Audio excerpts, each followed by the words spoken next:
Thought I'd hop back on for another solo Q&A. Got a few questions that popped up again, and I just want to go ahead and address since I've had a few people DM me some social media platforms and I guess news articles, things like that.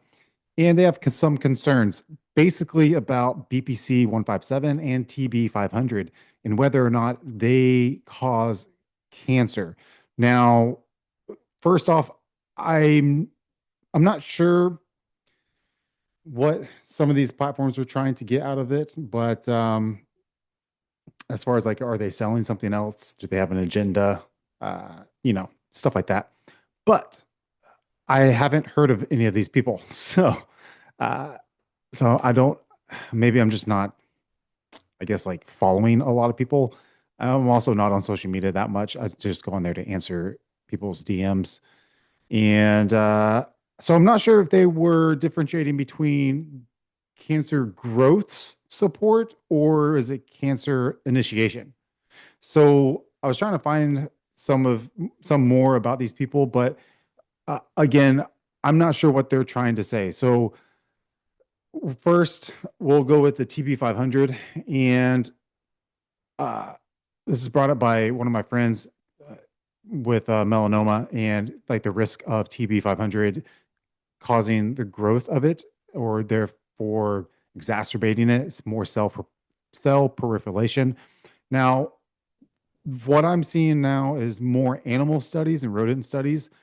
And again, I'm not convinced that rodent studies cell or even cell studies that are outside of the human body. I'm not convinced that those are a great argument to support said uh, cancer growth or cell proliferation. Even if you have it, or are at risk. So, uh, first off, I mean, TB-500, it is a synthetic fragment of thymosin beta 4, right? So we have also a thymosin alpha 1 that we can also use to enhance the immune system overall, which I do prefer that one in general in short doses to boost immune system, but also maybe slightly immunosuppressant based on the person's current health status. So, you try to take it when you are as healthy as possible and not in such a chronic depleted state, so that you don't get the side effects or the adverse effects.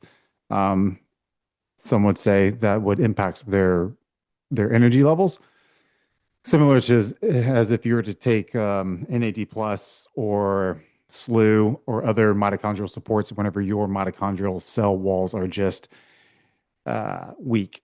So um, TB-500 and BPC-157, they both help with angiogenesis.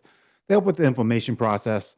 Now, um, there's no, there again, there I don't see a direct clinical citing about human trials and human studies for cancer growth or cancer initiation. That's not what I'm seeing.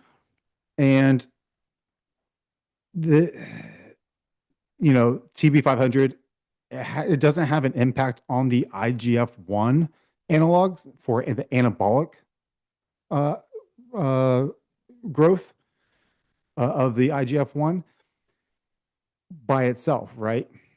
Now, uh, what I can like what geez, I'm like tripping over my words. What we can uh, like assume is that the IGF-1 response can also be enhanced through TB-500 or BPC-157 use along with healthy estradiol levels plus a spike in insulin. Now that may cause some more anabolic growth and the IGF-1 being alongside with healing peptides. But again, it doesn't go through the same pathways uh, uh for like a mTORC1 pathway, right? Which I would be more inclined to say, okay, like if everything follows this one pathway and it works out perfect in a physiology setting, even in a healthy individual or in a disease state individual, then okay, then we can look more into it, right? But the TB-500, there's no evidence of it causing genetic mutations either. So I'm again not concerned about it signaling more growth of a particular cancer. And all cancers are different. They act different. They also feed off of anything. We had this stigma of cancer feeding off of glucose and sugars, and that's why we went on keto diets, instead of it originally being for epilepsy, right? We just saw an overall reduction of food, so food elimination and reduced inflammation of processed foods, typically like carbohydrates through a lot of processed foods, and sticking to a meat diet, um, carnivore, keto, we would see a reduction of inflammation, which most likely would would shrink some of the cancer cells because it's used to feeding off of sugars, right? But cancer cells are really smart, which is why we haven't been able to eradicate it and find a cure. Uh, One is because they are so smart, so they can use any type of fuel source that they want to. And two, maybe big pharma doesn't want us to cure cancer because then they lose a lot of money with cancer drugs and also in hospital administrations cannot house cancer patients. So I would say TB-500, no risk of increasing melanoma cancer from what I see in that particular cancer cell. As far as other cancer cells, again, I don't believe so, just because it goes through an anti-inflammatory pathway to help with controlling inflammatory processes. And it can even be systemic throughout the body on a cellular level, but also within a gastrointestinal level as well, which that's where I see some of the magic happening if you are mixing TB-500, KPV, BPC-157, both injectable and also oral, or even, I guess they now have like troches and stuff. But same thing with the BPC-157. There's no cancer-causing mutations direct that we're seeing or DNA damages from it. It still modulates the healing pathways instead of stimulating the cell division. So again, it's not like other growth factors. It's not like IGF. So again, TB 500 and BPC 157, I'm not seeing anything that's going to persuade me to believe otherwise. They both help with the angiogenesis. They help with the nitric oxide pathways, fibroblast mitigation, um, the tissue remodeling, the VEGF signaling. And again, it's this, all this that they do to help heal a specific area. One, with the angiogenesis, I can see doing it too close to like post surgery or to a too too close to whenever a major injury has happened, a traumatic injury may cause a hematoma. You're likely more at risk because of the angiogenesis factor.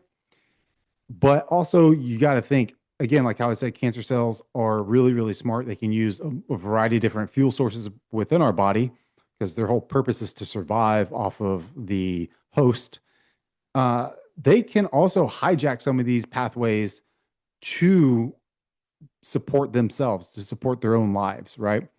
And yeah, I'm saying like it's some sort of like organism that lives. But again, it's trying to survive. Now, it does need blood flow. Some of them, not all of them. Again, all cancer cells are all different. They get energy and they have cancer pathways that are all very individualistic and very specific to them.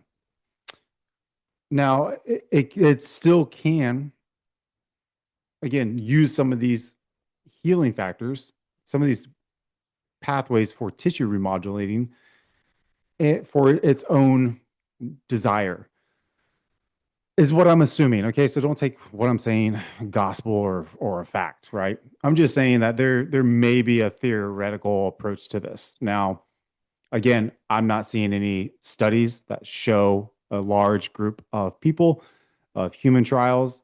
There's some cell studies, there's some anecdotal uses, there's some rodent studies, but again, all that is correlation and not causation. So if Bob has cancer and Bob drinks water, therefore water causes cancer. Bob has cancer, Bob drives a Tesla, therefore Teslas cause cancer. Bob has cancer, Bob smokes a cigarette, Bob has or cigarettes cause cancer, right? Bob has cancer, Bob has never smoked a cigarette, Bob has only been around people that smoke cigarettes. Therefore, secondhand smoke causes cancer. So you see what I mean? There's correlation, not causation. But again, there's no systemic massive upregulating of anabolic signaling from either of these. So again, not enough plausible evidence. There's no long-term clinical studies to prove otherwise or to support. Uh, So again, the only risk is with the anecdotal evidence that we have from people is like, what's their lifestyle like? What's their previous conditions? Have they gone through a traumatic episode within their life that has caused genetic mutations? Are they, what are they taking? Are they actually taking BPC-157 or are they taking an IGF? Like, are they taking, I don't know. Is it contaminated? Does it have heavy metals in it? Um, what's their environmental factors like? What are they breathing in? What that can cause DNA mutation? What are their deficiencies within vitamins and minerals? I mean, you see where I'm going? Like, there's so many different factors, right? And I'm not blaming this stuff on like microplastics and everything else either. Like, again, that's things I don't really believe have a huge impact. I am more of a believer that the impact really is, it is Darwinism, right? The strongest survive, but your body can also adapt and mutate, whether it be for the better or for the worse, depending on how we modulate it through sometimes through aggressive dieting and through aggressive training, resistance training. You can put your body in a more healthy state because it can overcome some of those issues that it had, and it can adapt. So we do know that there is an adaptation process. I'm not going to say evolution, but you can say that if you want to. I think evolution takes a lot more time to change through generations, but I think more of an adaptation we can do a little bit more acutely. And yeah, so I that's about it on that. And again, going back to like the mTOR pathways, I mean, you have a couple, I believe you have a few different mTOR pathways, but like you have mTOR C1 and mTOR C2. mTOR C1 typically, that would be more correlation with IGF in that pathway to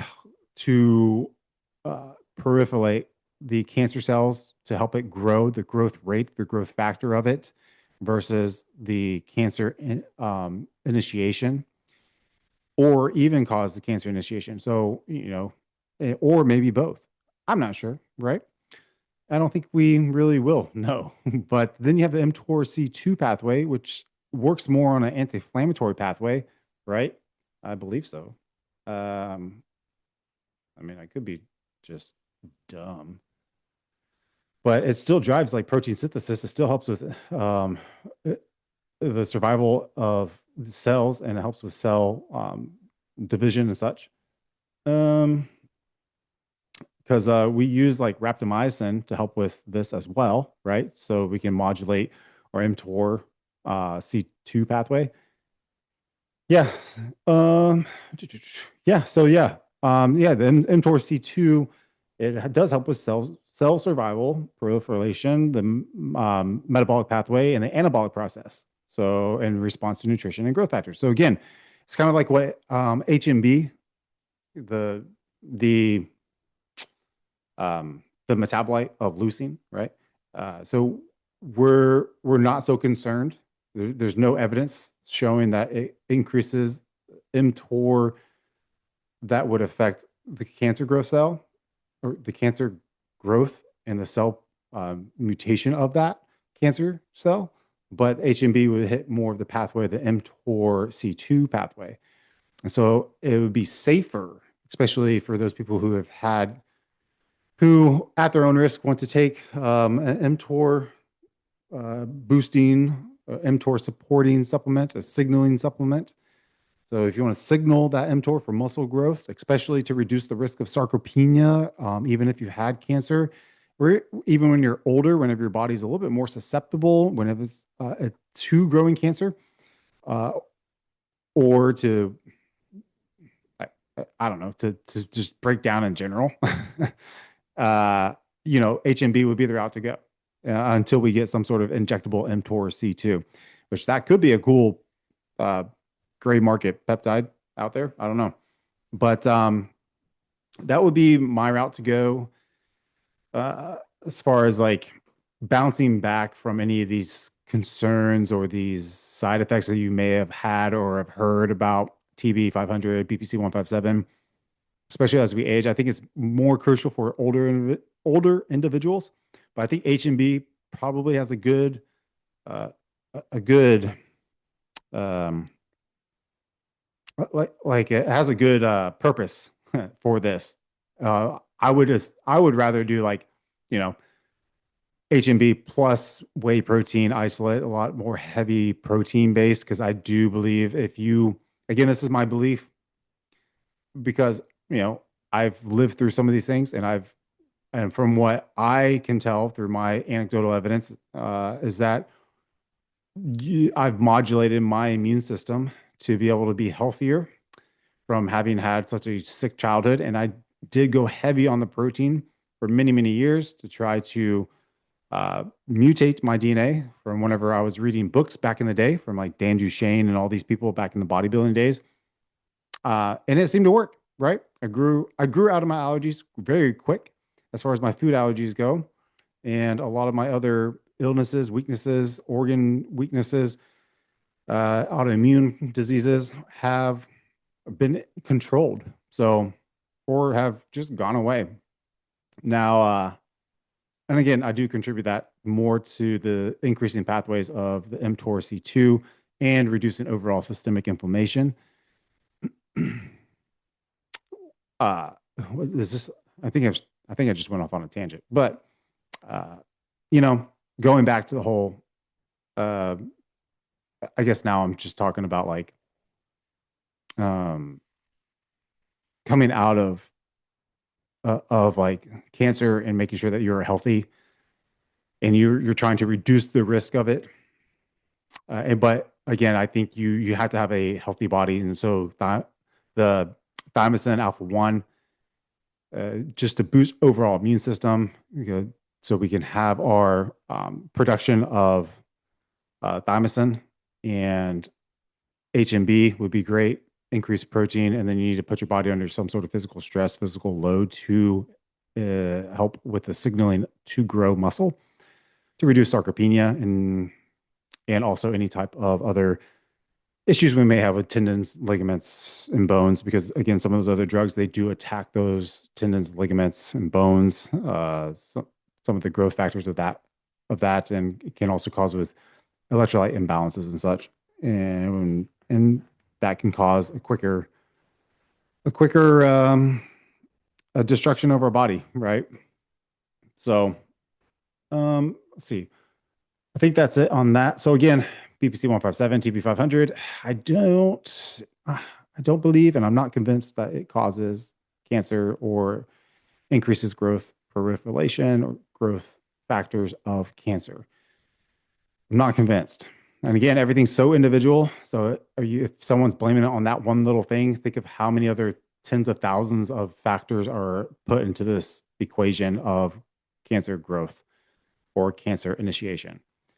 It's asinine to think that this one thing is different whenever you're saying that's the only or this one thing is to blame, whenever you're like, that's the only thing I added in. Well, freaking, how many chemical interactions happen within a day just going outside? I mean, all the chemicals that we put into our environment, things that we touch. I mean, you don't think that, you know, again, I don't care about plastics, but like you don't think that some of these synthetic things that we make, they degrade and mutate and break down over time, and we're around it 24/7.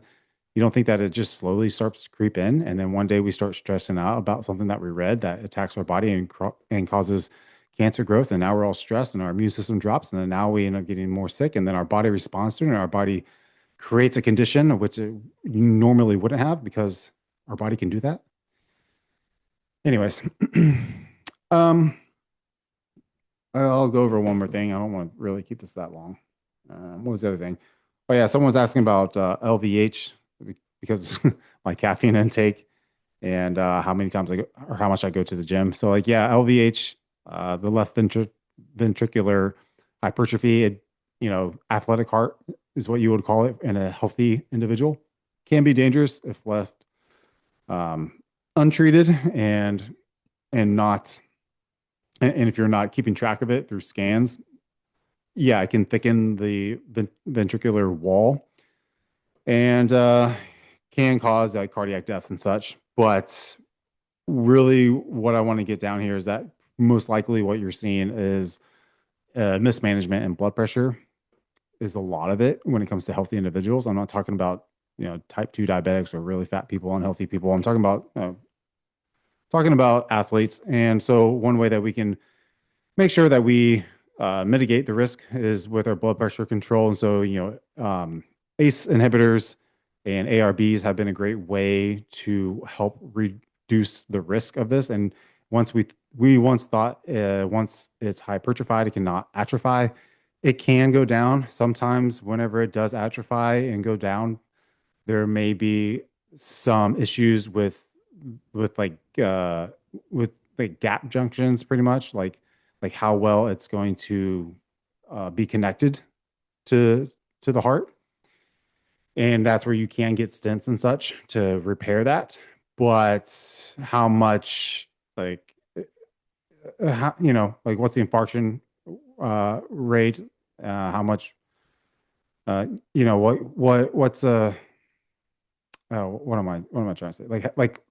Like how does the ventricle feel? Like is it still poor or is it there? People do have a little bit of regurgitation. It's very, very normal. So as long as everything seems to be within range, if it does atrophy, that's up to your doctor. But usually it's fine. And a lot of people live with it for years and years and years, and they die a healthy life, a very long and healthy life. But again, if they don't have their blood pressure under control, ACE inhibitors, ARBs can be something to look at if you can't get under control with supplementation that can help with that. So big things like nattokinase, fish oil. I like vasodrive, things that are very like Pepti Pump. Some of these new AI ingredients uh, can simulate a ACE inhibitor that we use as a pre-workout for better blood flow. Stress, hydration, electrolytes, all these things can help with renal function and try to um, reduce the thickness of the cardiomyocytes. So, um, yeah.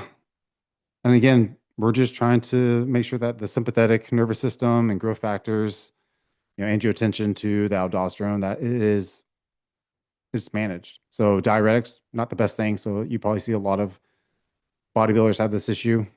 Well, especially back in the day, we see kidney problems now, heart problems from old bodybuilders, old like people that competed in the 70s and such, 60s, 70s.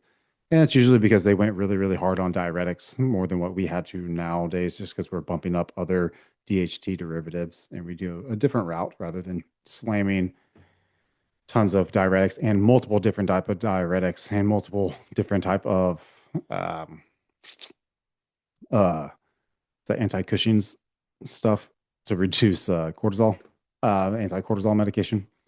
But yeah, that's what I would say to help with the LVH and get a heart scan every now and then. If you have LVH and you're really concerned and you're actively trying to atrophy it, LVH scan probably every year. It's probably what a cardiologist would recommend. But I'm going to leave it there. So like, share, comment, subscribe, and leave questions, comments. I don't care. Freaking roast me later.